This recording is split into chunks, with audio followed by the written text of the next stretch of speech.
You're listening to Ideal Practice episode number 182. Today, guys, I am going to walk you through a complete training that I usually reserve for my paying students. This is a deep dive into how to fully understand the inside and the outside of your ideal client, your target audience, the people that you not only most want to serve because you love them so much and enjoy them, but they are the people you are most suited to serve. This is going to up-level your marketing by the time you work your way through this exercise. I did this here for the first time a little over a year ago, and it was so useful, I wanted to bring it back again. If you did this with me last year, good, that's wonderful. It's probably time to take another look at it. If you've never done this before, this is going to blow your mind. Just saying. So, stay tuned.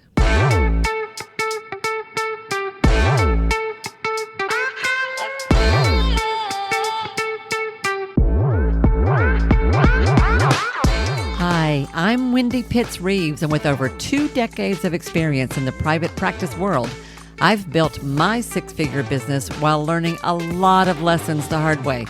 This is the first podcast that shows you how to apply the principles of energy, alignment, and strategy to build a practice that is profit-centered, but people-forward. This is the Ideal Practice Podcast. Hey guys, welcome back to another episode of the Ideal Practice Podcast. As I am recording this, we are deep in the middle of winter and it has been so dang cold where I live. And I live in East Tennessee, y'all. It's not actually normally quite that cold here. But when I woke up this morning, I'm not kidding, it was 0 degrees Fahrenheit on my back porch. And the 5, 6, 7 inches worth of snow that's been in my yard for the last several days hasn't melted at all. I'm not going to complain about that. That's actually kind of a treat here. And it's not kind of a treat. It's a huge treat. And I actually have enjoyed it. It's beautiful. It's actually beautiful. And last night, I just want to say that the full moon was rising through the branches of my oak tree, my precious oak trees in the middle of my yard. And it was big and orange and deep and gorgeous as it rose through those branches. It was such a treat to see that. And this morning, when it was 0 degrees outside, did I mention that?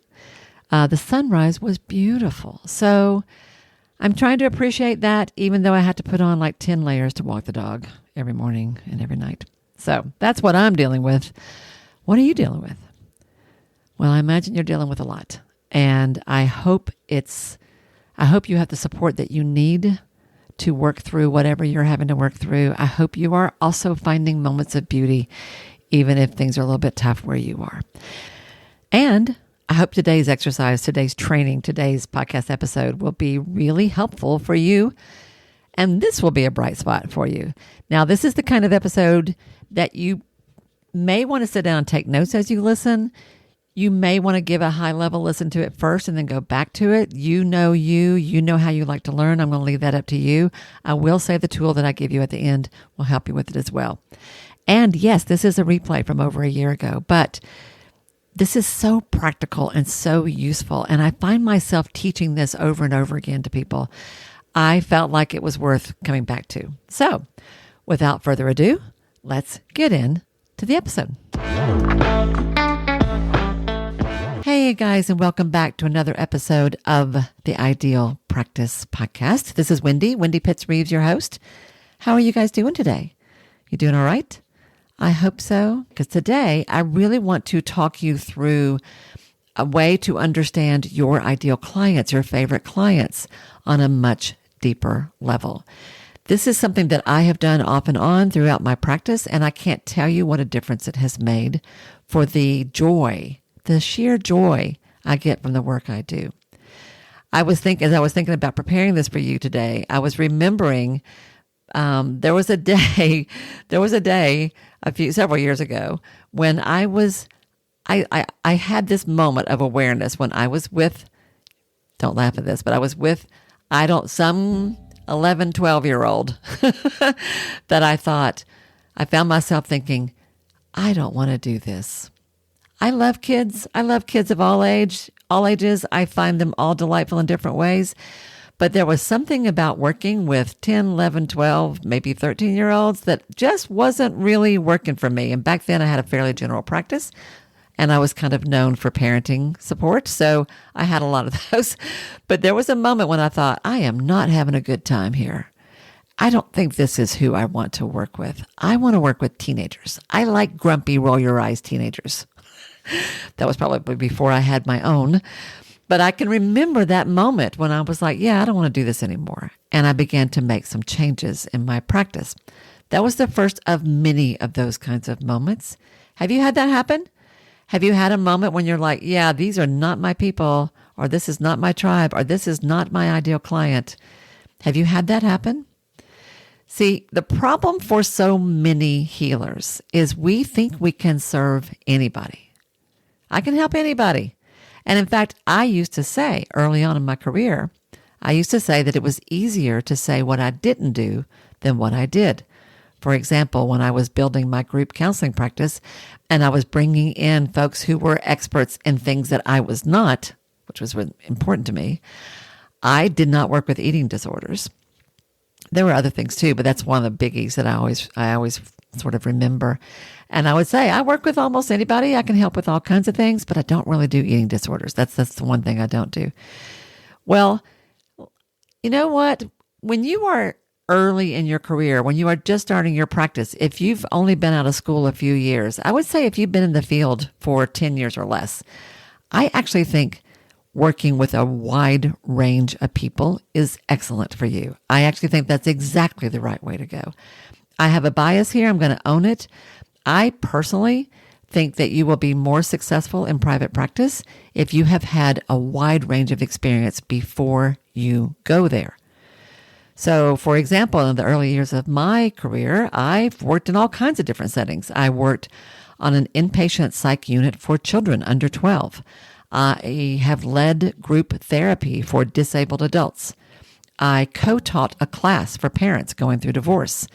I've worked on inpatient psych units with some really, really sick people. I've had my share of physical altercations and challenges with patients. I've attended 12-step meetings with addicts who were just celebrating 1 year clean. I managed family therapy for adolescents whose parents had to lock their doors at night because they were so afraid of their own kids. So long before I started a private practice, I had done all of that. Let me think about this. I started working in the field before I went to graduate school. So taking that into account, as I think this through, I probably had been working in the field for 10 or 12 years, honestly, before I actually started private practice. But I was only 4 or 5 years post-graduate school when I literally started my own thing. So, however you want to think about that. But I had quite a bit of experience, which I actually do think has served me well, because having had that background, I've also been able to deal with some pretty tough situations in private practice that I think it would have been a lot harder if I hadn't had that kind of experience. So a general practice is actually fine, especially in the beginning. However, there will come a day as your practice grows and evolves, and as you evolve as a healer, as a practitioner, when you will find that there are some folks you really feel called to serve, and others where it's just not there for you. And indeed, that's what happened to me that day when I thought, I don't want to work with this population. Give me the grumpy teens. Why this matters for us is, for one thing, I think it's a little egotistical of us, actually, a little arrogant to think that we can help everyone all the time, because that's just not true. I guarantee you, you are better with some people than you are with others. Often it's because you enjoy it more, but it's also because your skills just match that group better, whatever. I think it's a mistake to think we can help everybody. I think it's a much healthier point of view to say, I'm really good here, and I know other people who are really good with that. That's kind of how I feel about couples work. I used to do that too. And somewhere along the way, I thought, you know what? There are other people in my practice who are better at this than me and who enjoy it. I'm going to start sending folks their way. There's nothing wrong with that. That's actually healthy. I also think as a business owner, when you are trying to serve everyone, I literally think you are diluting your impact. Honestly, I think you are diluting the impact that you have because you are spreading yourself thin across such a wide range. And I think you will find that you are more powerful, more impact. You serve people at a much richer level when you allow yourself to narrow your focus just a little. And that's kind of what I want to talk about today. I'm going to share with you a process that I teach my coaching clients. Here's the thing. When you understand your ideal clients, of course, they're not going to all be ideal. I don't mean that this is all you're ever going to see, but it does help to have this in your mind because when you understand them at the levels I'm going to teach you today, you're going to find that you know how to market to them, to connect with them, to reach to them. So at the end of today's episode, I'm going to tell you how to get your hands on a tool that will, in writing, give you a place to work through all this. Okay, I'm going to share that with you at the end today. So be sure and stick around to the end. Okay, but for now, I want to walk you through this process. Now, this is a lesson that I taught in my Evolve Mastermind. There's so much good stuff in there that I just find myself wanting to share it with you guys because why not? You could use it, and it's too good not to share. So I'm going to use this. We're going to talk through a couple of things, and let's start here. First of all, I want you, when you think about who your ideal client is, I want you to identify the inspiration for who this person is. So the technical term, guys, for this that you will often hear certainly in the online business world is your ICA, your ideal client avatar. That is sort of a metaphorical representation of this person. That's kind of where we're going here. But I want to start by helping you identify the inspiration for your ICA. This is your ideal client is the main character in a story that the two of you are writing together. Okay?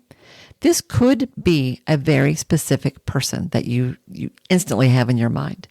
It could be a blend of 2 or 3 people that you're holding in your mind, right? Whoever they are, or whoever this person or these people are, working with them was incredibly satisfying. You know, when you think about them, you know that their lives were changed specifically as a result of your relationship with each other, right? So the first thing I want you to do is think, who is that person? Who are those people? You are welcome to stop this podcast off and on as we go through this. If you want to do this live as you listen, or if you just want to kind of listen to it all the way through and then download the tool and do it on your own later, that's fine, whichever way works for you. But this is where we're going to start. So if you want to, I would encourage you to stop the tape or to stop the tape, I'm dating myself, stop the podcast and take a moment and literally make a list. Write down the name of that person who is your inspiration, who is the inspiration for the main character in this story that you create with your clients. If you've got 2 or 3, write that down. But no more than that, guys. Take some time to think about who these people are and write their names down. Got it? Need another minute? Take a moment to do that. Now, step 2 is I want you to describe this person or these people. Describe your main character. Now that you've got somebody in mind, let's just begin with the easy stuff. Let's make a note about their demographics. Now, this can be lots of things. Some options to consider could be their age or age range, gender, if that is important, their sexuality, education level, maybe some of the hobbies or passions or interests that they have, might be their marital status in some way, might be kids, might be whether they have them or don't have them, or their ages of them, or how many of them they have, might be their work or career status, might be something about their health, some aspects of their health or fitness, Might be where they live, what culture they come from, their ethnic background. I don't know what it is. And it might not be any of those, but if you only have one person, definitely take a moment to describe them with this in mind. If you have two or three, I encourage you to look for the patterns. What do they have in common that comes from that? All right, so I want you to describe your main character. That's your step 2. Take a moment to do that. Stop the podcast if you want to and go do that. And then we're going to keep going. This is the easy part, y'all. Step 3. I want you to tell me or tell yourself, write down, what is the problem that your main character has? Every story has a central problem, right? That's the problem to be solved in the story in some way, right? So when you think about this person or this 2 or 3 people, this group of 2 or 3, what was the core issue? What was the primary problem that they wanted help with when they came to you? And I want you to be careful here. I want you to do your best to describe that problem, but I want you to use their words and their perspective as much as possible. Their words, not yours. Not your interpretation of it, not your diagnosis, not your, oh my gosh, I know what's going on in their history. None of that. What did they say they wanted help with when they came to you in their own words? Take a moment to think that through. And if you don't know, if you're not quite sure or you don't really remember, you know what a great idea to do here is? Go back and look at your intake. Go back and look at the paperwork that they filled out for you. In my counseling, well, actually in both sides of my work, in my coaching work with business owners and in my counseling work with women leaders, in the initial paperwork, I do provide a little narrative space where I ask them to describe for me what they're looking for, where they're stuck, and how things will be better when they're on the other side of it. That's where I get that kind of language. I don't know what that looks like for you, but go back. If you're not really sure, go back and look at what they wrote in their first email to you or their first voicemail to you. Go back and look at what they wrote on their paperwork. Look at your notes from your first session. Literally, what is the problem they said in their words? That's step 3. Now, this is the foundation of the work where we're going next, okay? All the stuff I just asked you to do. Who's your inspiration? What's a sort of an external demographic description of who they are? And then what is the problem that they came asking for? That's the foundation. That's where we begin. Here's where it gets different. Here's where I'm going to take you that most people don't go.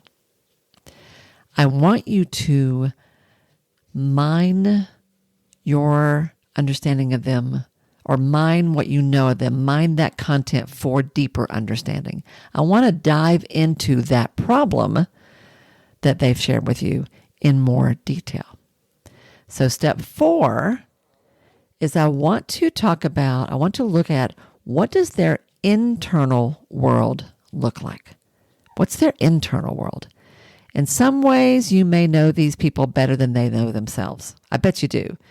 You see into their hearts, you feel the struggle that they carry in their mind, you get them. I want you to lean in on that, and I want you to answer a couple of questions. First of all, I want you to think about or answer the question, what are their limiting beliefs? What are their dominant thoughts? In other words, what are the limiting beliefs that they need to let go of? What kind of messages have they gotten from others that they need to overcome? This may be messages they've received from their family of origin, from their culture, from the industry that they work in. What are those limiting beliefs or dominant thoughts that you understand they need to let go of? And then the second question I want you to answer is about their unspoken feelings. Unspoken feelings. What kind of feelings do they tend to have about themselves or about the problem that they've come to get help with? What kind of feelings do they have about their desire for something better or about their ability to change things. See, we're diving here into their internal world. This is the part that you can sense in them or that your training just tells you is probably going on, knowing these folks, or your experience has taught you that. But they may not be aware of it, right? But thinking about these folks, these favorite people of yours, what are their limiting beliefs that they need to let go of? And what is the unspoken feelings? What are they not telling you that you know they are probably carrying around in their heads or in their hearts, all right? That's step 4. I want you to dive into their internal world. Okay. That'll take a while, guys. If you really give yourself some thought, this process will take a while. All right, step 5. Now that you've spent some time thinking about what's going on with them internally, what about their external reality? What really is happening in their life? For example, so what kind of labels do they use to describe themselves? I'm lazy. I'm a hard worker. I never seem to get it right. I'm doing just fine, but no one ever listens to me. Like whatever it is, what's the label that they use to describe themselves? What do they have or not have in their life because of this problem? What's a typical day like for them? What kind of mistakes are they making that's holding them back? For example, if they describe themselves as, I'm trying to think about this, give you an idea. They're a hardworking, competent individual, and they don't need a lot of credit for what they do. And they work in a corporate setting. All right, let's say that. And yet they keep getting passed over for promotions. Perhaps the external reality is that they define themselves as a helper, as a great number 2, as the one who doesn't want to be out in the spotlight, doesn't want the title, doesn't want to be thinking that she's all that. And so they sort of hold back in their energy and hold back in their abilities. They define themselves in a certain way. And so that could be holding them back professionally. That's an example, right? So I want you to think about their external reality and how their view of themselves may be holding them back. All right. Okay. That's step 5. Step 5. Step 6. Once you have thought about what's holding them back internally and how that impacts them externally, that's kind of where they are, right? That's the current situation. Now, I want you to think about where they want to go. I want you to describe their desire.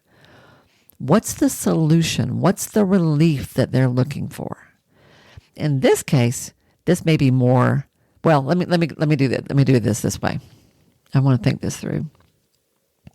Have you ever heard the saying, and you may not have, there's a saying in the business world that says, sell them what they want, but give them what they need. This is something I think about a lot. I feel like one of the mistakes that I made as a young clinician was that I often could see so quickly where I thought people needed to go that I would sort of throw that at them too fast before they were ready to hear it. And I think that either slowed the work down or sometimes stopped it completely because I would overwhelm people early on. Timing is important, right? That's a skill we have to learn. But here's where I want you to go with this. First of all, what do they say they want? I want my husband to listen to me. I want my spouse to quit drinking. I want my kid to stay out of trouble. I want to make more money. I want to not be exhausted all the time, whatever. I want to be able to sleep better without having a panic attack when my kid hasn't come home, whatever. Whatever the thing is, what do they say they want? Often it's something that they want from the people around them. Not always, but often. Sometimes they just want to feel better, but how do they describe that? And then what do you know that they really need, even if they don't know it yet, or they're just not ready to hear it yet for themselves? What do you know? I can tell you from my women leaders, what they want oftentimes is more respect, more support, more, they kind of want people around them to pick up a little bit more of the slack so that they're not always the one carrying the weight for literally everybody around them. That's often what they want. So they may be tired, overwhelmed, frustrated, resentful, any of those kinds of things. But what I know that they need, first of all, is to learn to believe that they have the right to ask for that. Because oftentimes their training, their culture, their life experience has taught them that they do not. They need to learn that they can trust that there are people out there who can provide that for them. Because often they don't think they can, right? So that's something that I know about my people. And I often spend a lot of time helping them learn how to believe in themselves and accept that they have a right to ask for more. And also learn how to develop relationships where that they can actually get those needs met, right? So for you, when you think about this favorite client of yours or this 2 or 3 people, this avatar, this blend, what do they want? And what do you know that they actually need that you want to help them find and discover for themselves? This is the internal work that you get about them. You get about them. All right. So we've talked about the foundation, just sort of understanding them in a very simple, fairly superficial way. Now we've spent some time, and guys, if you do this thoughtfully and deliberately, it'll take you an hour or so to do this work. If you've thought about this, you now are seeing them in a whole new way, a much richer way already, and realizing, oh, I actually do know this about them. I don't always say it, but I do know this about them. Now you've got that deeper connection, right? So now let's go to the next phase of this. So the next phase is of like what happens in their work with you. What is the transformation? What are the results that they get? What actually happens when they come see you? So for me, the way I think of this is step 7. What's changed on the inside for these people as a result of working with you? Now, if you are in something that is energy-based or is more somatic, like working with the body, maybe you're a physical therapist or a massage therapist, the changes that you see may be very much about how they move in the world physically, how they exist in their body, their relationship to their body. It can be lots of different things, but something changes inside for these people because they've come and seen you, right? So again, I'm going to go back to those same 2 questions that I used earlier. We talked about their internal world earlier, remember? So what's changed in that internal world? First question, what limiting beliefs are but in regards to their limiting beliefs or dominant thoughts, what new thoughts or beliefs are now in place? What are they doing now with those messages from others? And then the second question, remember the unspoken feelings I wanted you to think about? Well, how do they feel about themselves now? How do they feel about the problem that they came to you with? How do they feel about their own desire or their ability to change it? I can tell you that when I look at what's going on with the women in my accomplished group, oh my Lord, it is amazing to me and so powerful to watch what's happening with them. Their new thoughts, their new beliefs are, I can too do this. Oh yeah, I can do this. Watch this. I had someone just in the last week who negotiated for $20,000 higher in a new job that she's going after. Do you think she thought, well, yeah. I was going to say, do you think she thought she could do that before? It's not a think, it's a no. Do you think she knew she could do that before? No, she didn't, but she does now. Oh, that's a powerful new thought, right? I can ask for what I want, what I need. I can negotiate in my own best interest, and it can work for me. Unspoken feelings, I feel like what I see happening with all of them is they, even on the rough days, they are kinder to themselves on the rough days and prouder of themselves on the good days. That's what's changing right in front of my eyes as I watch these women in Accomplished. So how about you? When you think about your ideal clients, the people you have worked with before, What's changed internally because of their work with you, because of their relationship with you? Take some time to capture that. Describe that.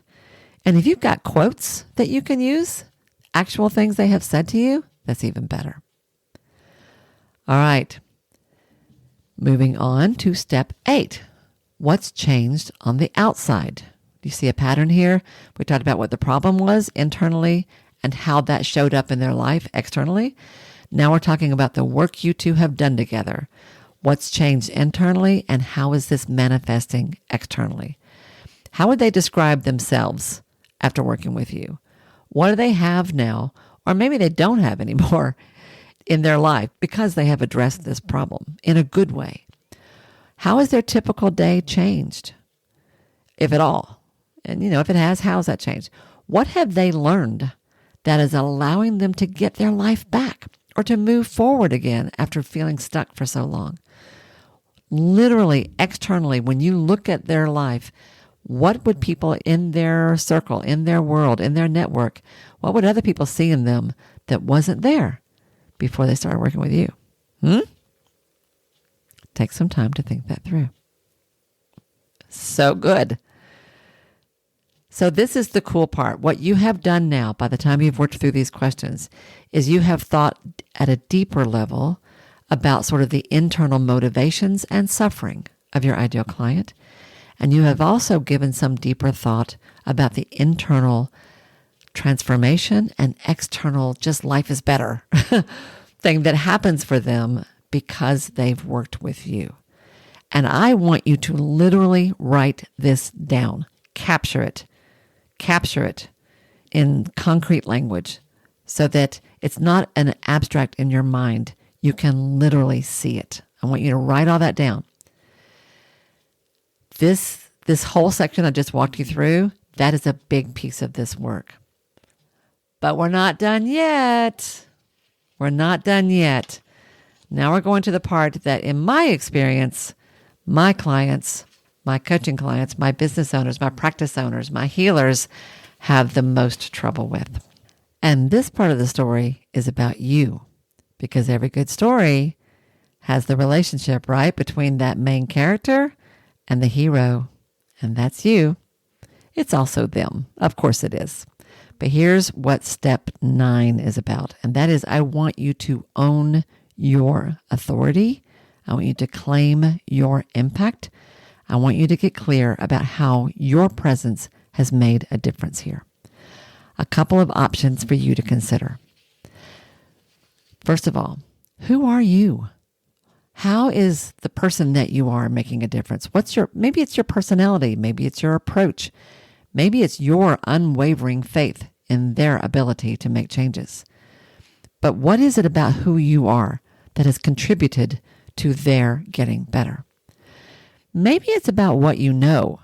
Maybe it's your training, your professional experience, your education, your clinical skills. Maybe it is literally that you bring to the mix something very specific that you've worked hard to learn. Maybe that's part of what's made the difference for them. Maybe it's your life experience.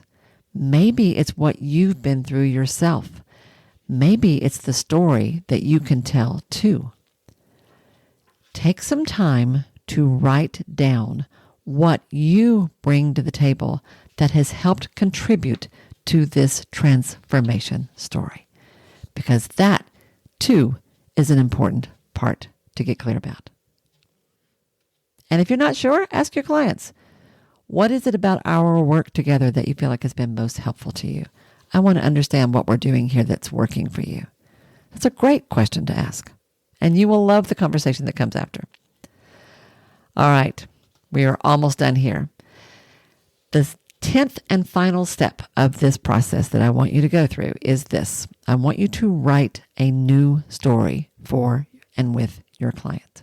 Now remember, your ideal client is the main character in a story that the two of you are writing together. So I have 2 questions. First of all, now that their story has moved forward, has evolved into the next chapter, tell me about that story again. Who is your ideal client? What do they come for? How do you help them? And where do they go as a result of your help? I want you to write that out as a narrative. This is who they are. This is what they look like when they walk in the door. Here's where they stand. Here's what we do together. Here's why that works. And here's who they are when they walk out. I want you to rewrite a new story about you and these ideal folks and what happens. And then my favorite question of all is I want you to wrap this whole process up with this question. How is your client's story a mirror of your own?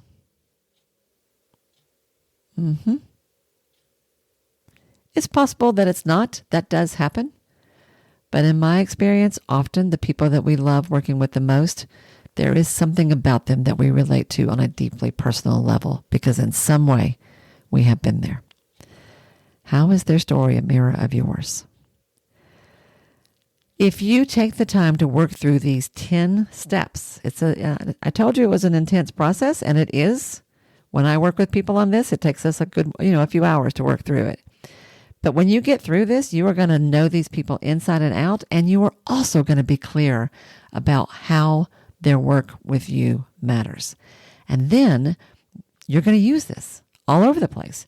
When you talk to people about the work that you do, when you update your website copy, when you write your social media profiles, when you write a newsletter that's sent out to your clients, when you're at a networking event, you can say, I work with these people and I love them because, and it's so cool because when they come to me, I know that this is where they're at. They don't see it yet, but I know it. And after we work together for a while, this is where they go. And it is the best thing in the whole wide world. And I'm going to tell you, that's what's happening, has happened for me over and over and over and over again. I've been in practice for a long time. Y'all know that. My ideal client has changed over time because my interests have changed over time, right?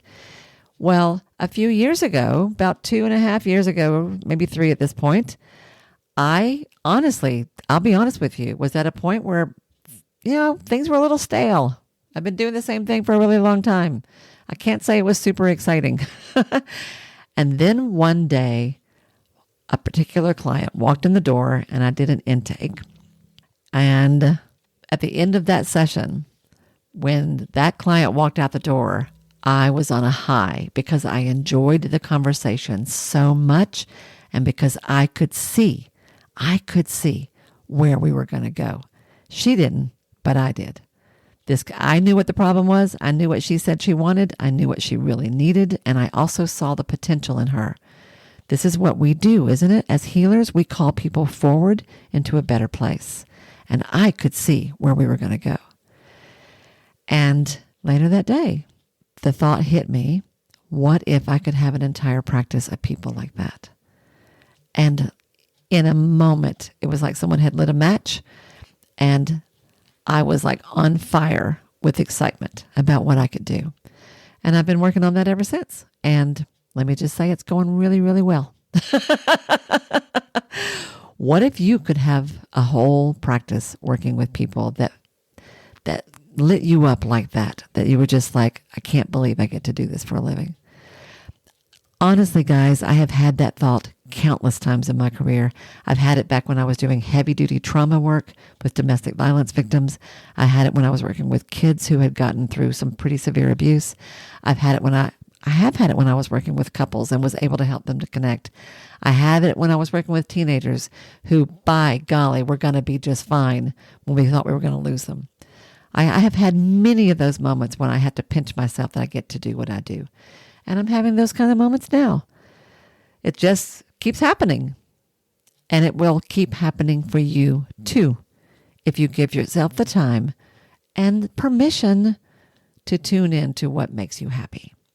So that tool that I told you about, it's called, it's a specific process for working through this, everything I shared with you today. And you can get it by going to wendypittsreeves.com/ideal client. All one word. wendypittsreeves.com/ideal client. And you can download the worksheet that is exactly what I just walked through with you and do it on your own. and see if you don't come away from that thinking, oh, now I get it. Yeah, and I know how to talk to these people because I get them. Because you do. All right, everybody, that's what I've got for you today. Thank you so much for listening, for tuning in. I hope you have a great week, everybody, and I will see you next time right here on the Ideal Practice Podcast. Bye now. Hey, y'all. If this program has become important to you, if Ideal Practice matters, it would mean so much to me if you'd be willing to take just a minute to do one or two of the following things. First of all, would you follow or subscribe to the show here at Ideal Practice? Following me helps you because you'll never miss an episode, but it helps me as well for all kinds of reasons. To do that, all you have to do is go to the show page for Ideal Practice on Apple Podcasts or Spotify or wherever you listen to podcasts. There, just click on the plus sign that you'll usually find in the top right-hand corner, or click on the word follow that you're going to find somewhere there on that page. Of all the things, this really is the most important thing you can do for the podcast itself. While you're there, it would be extra special if you would be willing to give me a 5-star rating, and even better than that, a review with your own words. Your words matter. And when you write what you feel, what you think, you uplift and encourage others. And I love that. If you want to go a step further than that, take your favorite episode or two, one of the ones that has meant a lot to you, and share it with a friend. Could you do one or two of those things for me? I promise I will love you forever. You guys matter to me, and I value your support more than I can possibly say. Thank you, sweet friend, for anything you can do to help me out and support the show. I'll see you again soon.